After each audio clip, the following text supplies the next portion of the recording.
नमस्कार, the wire में आपका स्वागत है। मैं हूं आरफा खानम शेरवानी। हम जानते हैं कि तूफान सर पे उठा रखा है भारत की जो रूलिंग पार्टी बीजेपी है उसने, और साथ ही भारत का वो मीडिया जो उनकी गोद में रहता है, उनकी जेब में रहता है, इस बात पर कि कैसे किसी ने जो हमारे उपराष्ट्रपति हैं उनकी नकल क्यों कर दी, उनकी मिमिक्री क्यों कर दी।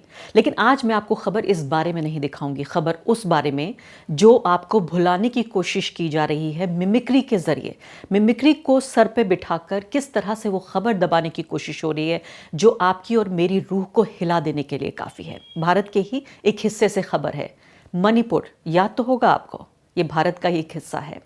मणिपुर में आज इस तरह के दृश्य देखने को मिले, वो तस्वीरें देखने को मिली जो मेरे जैसे राजनीतिक पत्रकार जिसने वायलेंस और इसके अलावा जो नाइंसाफ़ी है, यानी कि जो हिंसा और नाइंसाफ़ी की बहुत सारी कहानियां मैंने खुद अपने आप कवर की हैं, उसके बावजूद भी ये तस्वीरें देखकर दिल हिल गया, आत्मा हिल गई और लगा कि किस तरीके से इसको पेश किया जाए।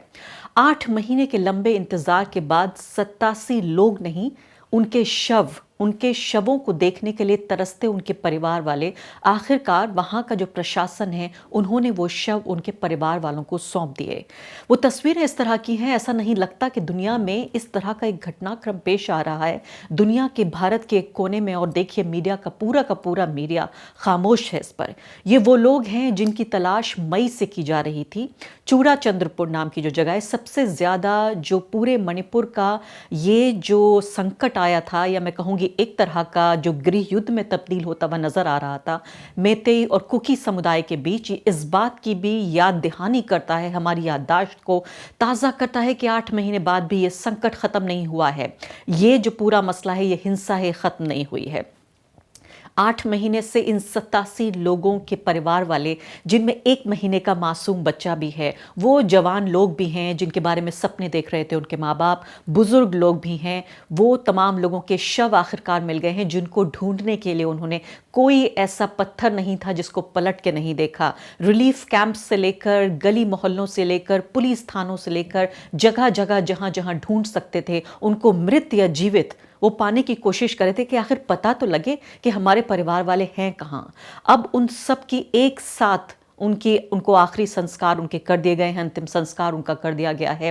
ये तमाम चीज़ें हुई, एक बड़ा समारोह आयोजित किया गया, एक बड़े ग्राउंड में ये आयोजित किया गया, और ये तस्वीरें दिल को दहला देने वाली थीं जब उनको तोपों की सलामी दी गई उन लोगों को। और वहाँ जो मौजूद लोग थे, वायर की रिपोर्ट ये बताती है कि वो चश्मदीद जो लोग वहाँ मौजूद थे इस पूरे समारोह में, वो ये कह रहे थे कि हम इन लोगों को मृत नहीं, हम इन्हें शहीद कह रहे हैं। ये कुकी समुदाय के लोग कह रहे हैं, कुकी ईसाई वहां का जो समुदाय है उसके लोग ये कह रहे हैं कि हम जो ये लोग मर गए हैं या जिनकी हत्या की गई है, हम इनको मृत नहीं कहते, हम इनको शहीद कहते हैं, क्योंकि ये लोग चाहते थे कि हमें डरा कर हमारी ज़मीनों, हमें मार कर हमारी ज़मीनों पर कब्जा कर लें। इन मृत लोगों ने, जिनके शरीर में अब जान नहीं है, इन्होंने ऐसा होने नहीं दिया और इसीलिए ये शहीद हैं हमारे। और हालात का अंदाज़ा इस बात से लगाइए आप, ये देखिए आपके जो 87 ये पूरे पीड़ित हैं जिनको इस पूरी हिंसा में जो मारे गए, इनकी हत्या हुई चंद्रपुर में, वहाँ उनका इस वक्त जब उनके शरीर को सौंपा गया तो आप हालात देखिए सुरक्षा के, वो ये थे कि आरएएफ रैपिड एक्शन फोर्स को लगाया गया, सेंट्रल पैरामिलिट्री ट्रूपर्स वहां पर मौजूद थे ताकि तमाम तरह की शांति बनी रहे।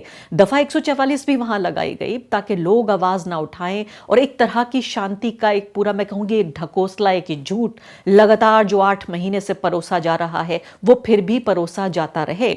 और ये तमाम चीजें जो हैं, ये तमाम जो रिस्ट्रिक्शंस हैं ये लागू रहेंगे। मोबाइल और इंटरनेट सर्विसेज भी वहां पर ब्लॉक कर दी गई और ये 18 फरवरी तक लागू रहेगा। एक दिन की बात नहीं, एक हफ्ते की बात नहीं, एक महीने की बात नहीं, ये 18 फरवरी तक ये तमाम तरह की जो पाबंदियां हैं, इंटरनेट ब्लॉक होने से लेकर और इसके अलावा दफ़ा 144 लगाने से लेकर, ये तमाम 18 फरवरी तक यहाँ पर जारी रहेगा। मैं आपको बता रही थी 1 महीने का मासूम ये बच्चा है जिसके साथ ये ज्यादती हुई। 15 दिन का वो बच्चा था जब अस्पताल में उसे दाखिल कराया गया, डॉक्टर उसका इलाज नहीं कर पाए, माँ बाप को वहाँ से भागना पड़ा इस तमाम संकट के दौरान, इस तमाम हिंसा के दौरान। और अब उस 1 महीने का बच्चा, आप सोचिए, उसका शरीर 7 महीने और जोड़ लीजिए उसमें, वो बच्चा 8 महीने का, यानी उसका शरीर तो जाहिर है 1 ही महीने का होगा, अगर उसकी ज़िंदगी होती तो वो 8 महीने का होता। वो बच्चा भी इस पूरे जो 87 लोगों के शव सौंपे गए हैं, उसमें वो 1 महीने का भी बच्चा शामिल था। तो इससे एक तरह की याददाश्त हमारी दोबारा ताज़ा होती है कि मणिपुर का जो पूरा संघर्ष और जिस तरह का वहाँ पर एक तरह की शक्ल ले चुका गृह युद्ध अभी ख़त्म नहीं हुआ है। सिर्फ उसको एक तरह से, जैसे यहाँ पर संसद में हमारे जो ऑपोजिशन के जो सांसद हैं उनको सस्पेंड कर दिया गया है, वहाँ भी एक तरह से इस समस्या को हमारी आंखों के आगे से हटा दिया गया है। दूसरी बड़ी खबर जो दर्दनाक है और परेशान करने वाली है, चिंताजनक है, वो है हमारी वो बहादुर पहलवान महिलाएं जिन्होंने दिल्ली में जंतर मंतर पर हफ्तों प्रदर्शन किया कि उनके साथ किस तरह का यौन शोषण हो रहा है, उनकी साथियों के साथ। बृजभूषण सिंह, इसमें जो federation, wrestling federation of India का जो चीफ था, उस आदमी के खिलाफ ये पूरा संघर्ष था उनका, जिस पर जब यहाँ पर सरकारी महकमे ने और मंत्री महोदय ने जब उन्हें ये एश्योरेंस दिया कि उससे जुड़े हुए किसी व्यक्ति को नहीं बनाया जाएगा, इस पद पे वापस नहीं लाया जाएगा, तब जाके इन लड़कियों ने बहुत सारे जो आश्वासन दिए गए थे उनमें से एक ये भी था, इन लड़कियों ने अपने इस प्रोटेस्ट को ख़त्म किया। लेकिन अब उनके साथ विश्वासघात हुआ है। ये रोती हुई साक्षी मलिक साफ तौर पर दिख रही हैं, वो महिला खिलाड़ी जो जाकर झंडे गाड़े हैं इन्होंने, बहादुरी के, अपनी मजबूती के, अपनी ताकत के, जो एक मुक्के में किसी का, मैं कहूंगी कि मुंह टेढ़ा कर दें और किसी को बोलने लायक न छोड़ें, ऐसी लड़कियां मजबूर हो गई हैं, घुटनों पर आ गई हैं। साक्षी मलिक ने ये कहा जब उन्हें पता चला, जब ये खबर हुई लीक, मतलब ये खबर सामने आई कि किस तरीके से ये पूरा जो इलेक्शन हुआ, जो फेडरेशन का इलेक्शन है उसमें, रेसलिंग फेडरेशन का, उसमें संजय सिंह नाम का व्यक्ति जो बृजभूषण सिंह का नज़दीकी है, उनका कारोबारी दोस्त भी है, वो व्यक्ति चुन लिया गया है।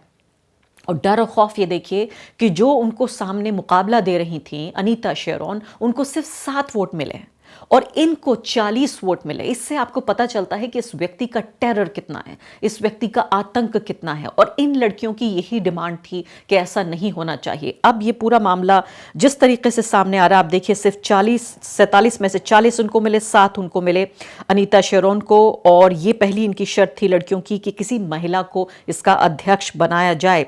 7 जून तक को इन्होंने अपना जो ये विरोध प्रदर्शन कर रही थी इसको खत्म किया था, इन शर्तों पर जो उनको सरकार की तरफ से ये शर्तें दी गई थीं।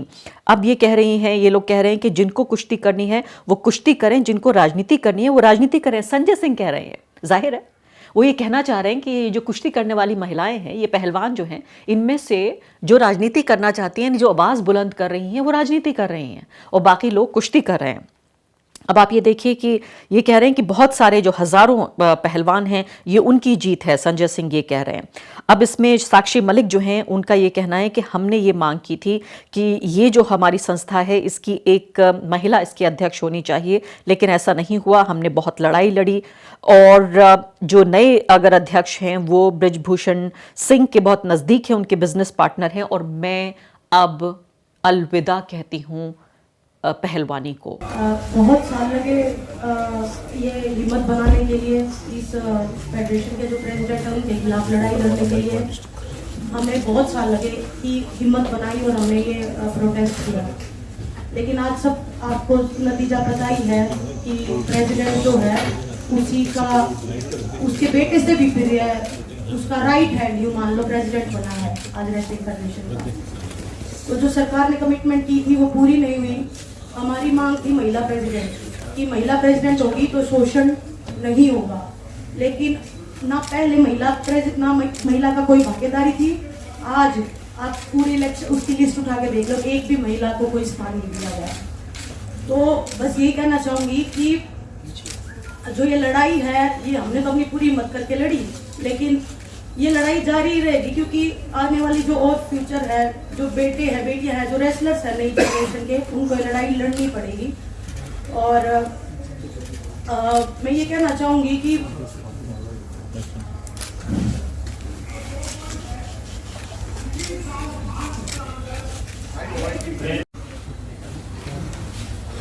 अंत में हम तो 4 दिन सोए रोड पे, लेकिन मैं सभी तमाम देशवासी जो भी हमारे प्रोटेस्ट में आए, दूर दूर से आए, बूढ़ी महिलाएं आई, बहुत सारे लोग ऐसे आए जिनके पास खाने कमाने के लिए नहीं है, फिर भी हमें सपोर्ट करने आए। हम नहीं जीत पाए पर आप लोगों का बहुत बहुत धन्यवाद। और एक बात और कहना चाहूंगी कि लड़ाई लड़ी पूरे दिल से लड़ी, लेकिन अगर प्रेसिडेंट ब्रिजभूषण जैसे आदमी जैसा ही रहता है, उसका बिल्कुल सहयोगी है, उसका बिजनेस पार्टनर है, वो अगर इस फेडरेशन में रहेगा तो मैं अपनी कुश्ती को त्यागती हूँ और मैं आज के बाद कभी भी आपको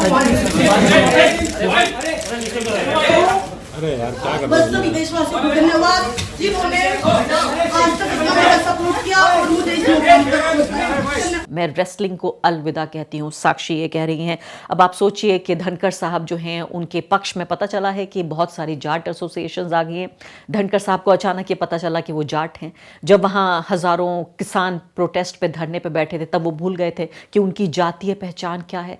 इन महिलाओं के साथ इतनी दिन दहाड़े नाइंसाफ़ी हो रही है महिला पहलवानों के साथ, तब भी धनखड़ साहब को ये याद नहीं आ रहा कि इन लड़कियों की और उनकी जाति एक ही है। द वायर के और वीडियोस देखने के लिए सब्सक्राइब करें और बेल आइकन पर क्लिक करें। स्वतंत्र पत्रकारिता की आर्थिक मदद करने के लिए डिस्क्रिप्शन में दिए गए लिंक पर जाएं और अपनी राशि चुनें।